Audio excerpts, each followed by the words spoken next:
Walang sinabi sa Biblia na mga hari ang dumalaw kay Jesus, kundi mga pantas o mago. Ang kanilang karunungan ay nagdala sa kanila sa paghahanap sa Diyos.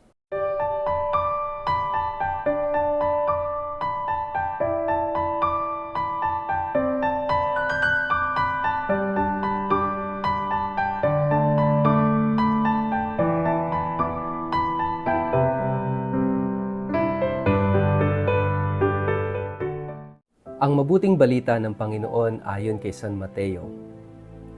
Panahon ng paghahari ni Herodes sa Judea nang ipanganak si Jesus sa Bethlehem. May mga pantas mula sa silangan na dumating sa Jerusalem. Nagtanong-tanong sila, nasaan ang ipinanganak na hari ng mga Hudyo? Nakita namin sa silangan ang kanyang bituin, kaya't naparito kami upang siya'y sambahin. Nang mabalitaan ito ni Haring Herodes, siya'y naligalig. Gayon din ang buong Jerusalem. Kaya tinipon niya ang lahat ng mga punong pari at mga tagapagturo ng kautusan at sila'y tinanong, "Saan ba isisilang ang Kristo?" Tumugon sila, "Sa Bethlehem po, sapagkat ganito ang isinulat ng propeta.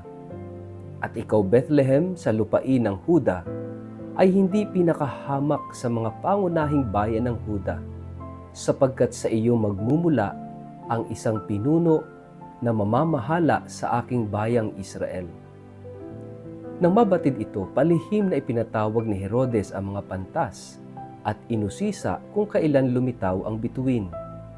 Pagkatapos sila ay pinapunta niya sa Bethlehem na ganito ang bilin, "Hanapin ninyong mabuti ang sanggol. Kapag natagpuan niyo siya, ipagbigay alam agad ninyo sa akin upang ako man ay pumunta roon at sumamba rin sa kanya." Pagkarinig sa bilin ng hari, sila'y nagpatuloy sa paghahanap. Ang bituin na nanguna sa kanila mula pa sa silangan ay tumigil sa tapat ng kinaroroonan ng bata. Ganoon na lamang ang kanilang kagalakan nang makita ang bituin. Pagpasok sa bahay, nakita nila ang bata sa piling ni Maria na kanyang ina. Nagpatira pa sila at sinamba ang bata. Inihandog din nila sa kanya ang mga dala nilang ginto, insenso at mira. Nang papauwi na ang mga pantas, nakatanggap sila ng babala sa pamamagitan ng panaginip na huwag nang bumalik kay Herodes. Kaya't nag-iba na sila ng daan pauwi. Ang mabuting balita ng Panginoon.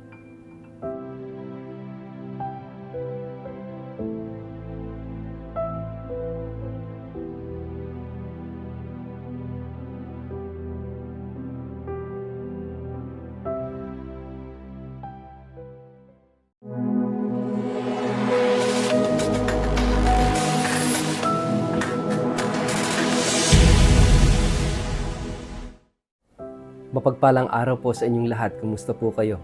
Ang atin pong word of the day ay Magi.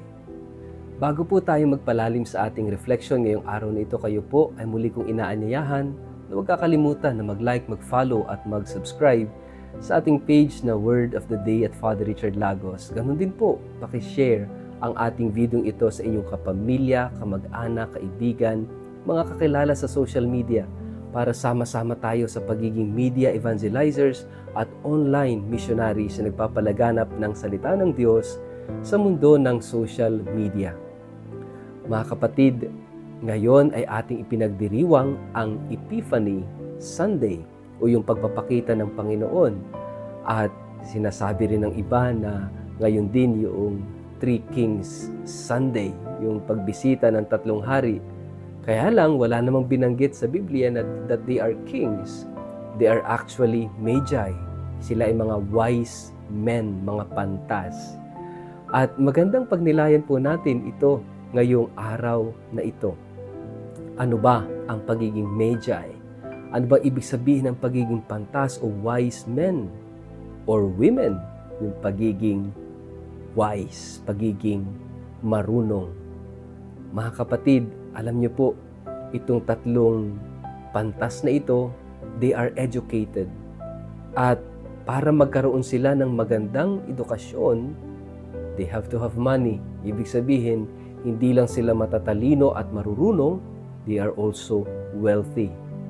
Kaya nga, doon sa kanilang gifts na iaalay, ihahandog kay Jesus, ito yung nagpapakita na ang mga ito ay talagang marurunong at angat sa buhay.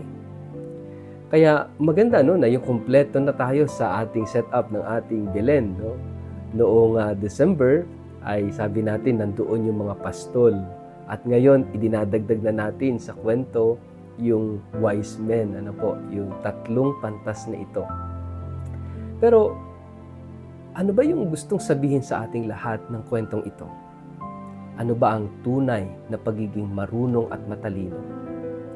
Mga kapatid, ito yung mahalagang makita natin sa isang totoong marunong. Kasi pwedeng nagdudunong-dunungan lamang, pwedeng nagkukunwari lamang na maraming alam at sadyang marunong, pero ang totoo ay hindi. Ano yung patunay natin na ang isang tao ay tunay na matalino, tunay na marunong sa buhay? Mga kapatid, tingnan natin itong mga pantas na ito sa kwento. Hinanap nila ang tagapagligtas. Hinanap nila ang Diyos. Imagine that. Kung ang karunungan ng isang tao ay maglalayo sa kanya sa Diyos, then that is a fake and false wisdom. Sapagkat ang totoong karunungan, ang totoong marunong, hahanapin niya ang kaganapan ng kanyang dunong sa Diyos. Kaya nga alam nyo, itong 3 pantas na ito, iniwan yung kanilang lugar at sila'y naglakbay. Imagine, gaano kalayo, gaano katagal yung kanilang paglalakbay. Mula ng kanilang makita ang tala hanggang sa sila'y makarating kay Jesus, 2 taon. Dahil nang dumating ang mga pantas na ito at makita si Jesus, Jesus was already 2 years old. Ganoon kalayo yung kanilang nilakbay. Pero makikita natin mga kapatid, na kapag may hinahanap ka sa buhay, kaya mong iwanan ng lahat, isakripisyo ang lahat, kaya mong magtiis just for the sake of finding what you are looking for in life. Mga kapatid, sana yung dunong natin, yung galing natin, yung talino natin, yung yaman natin, dalahin tayo kay Jesus. At para makarating tayo doon, of course, we need the faith.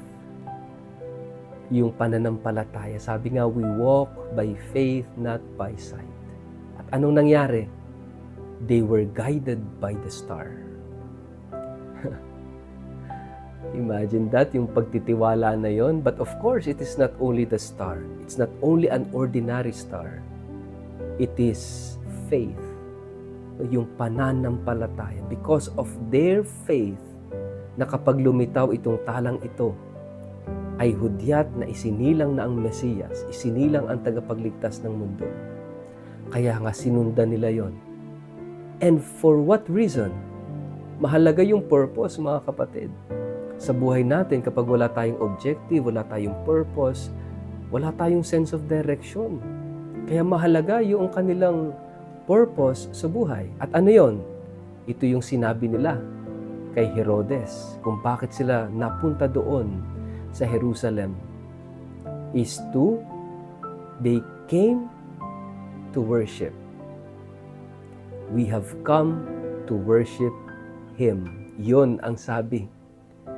The purpose, bakit sila naglakbay ng ganun, is to worship God. Mga kapatid, pangalawang katangian ng totoong marunong at matalino. Hindi lang naghahanap ng Diyos, hindi lang sila dinadala doon, kundi anong gagawin? To worship God. Kapag ang isang marunong ang isang matalino, ang wino-worship niya ay sarili niya dahil siya'y matalino. Hindi totoong matalino po yan. Huwag kayong magpaniwala. Kapag sarili ang sinamba, kapag sarili ang pinuri ng isang quote-unquote marunong at matalino, huwag niyong paniwalaan yan.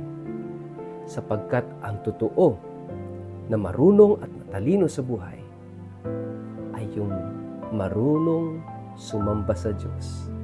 Hindi sarili ang sinasamba, kundi ang Diyos na nagbigay ng karunungan, na nagbigay ng katalinuhan, na nagbigay ng kayamanan. Mga kapatid, saan dinadala? Kapag naghahanap ng karunungan, kapag naghahanap ng Diyos, makita natin na sila'y dinala kay Jesus.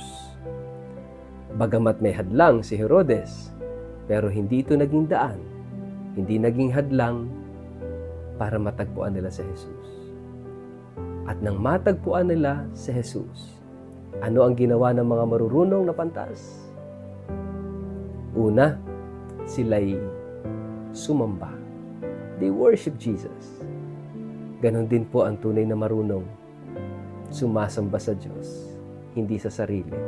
Magandang tingnan natin yung ating mga sarili. Baka hindi na Diyos ang ating sinasamba.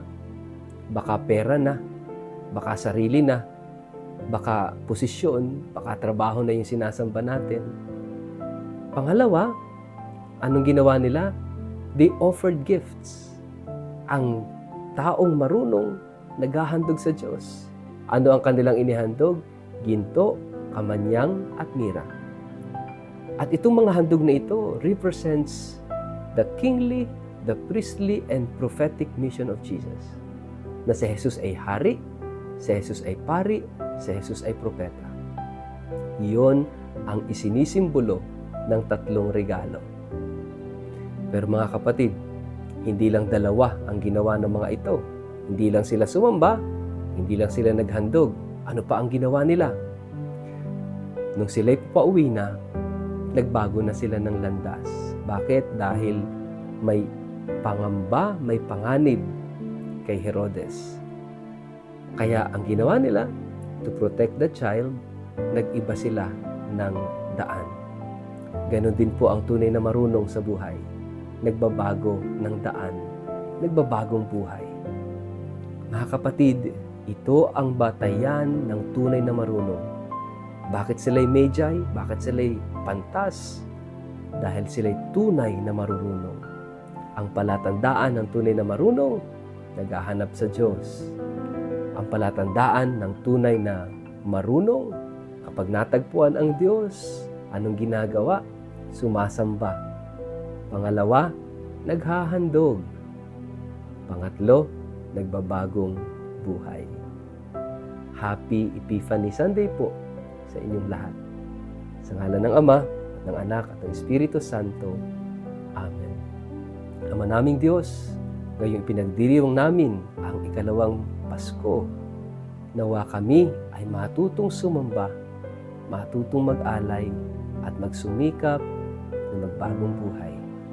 Amen. Pagpalain po kayo at ingatan ng makapangyarihang Diyos, Ama at Anak at Espiritu Santo. Amen.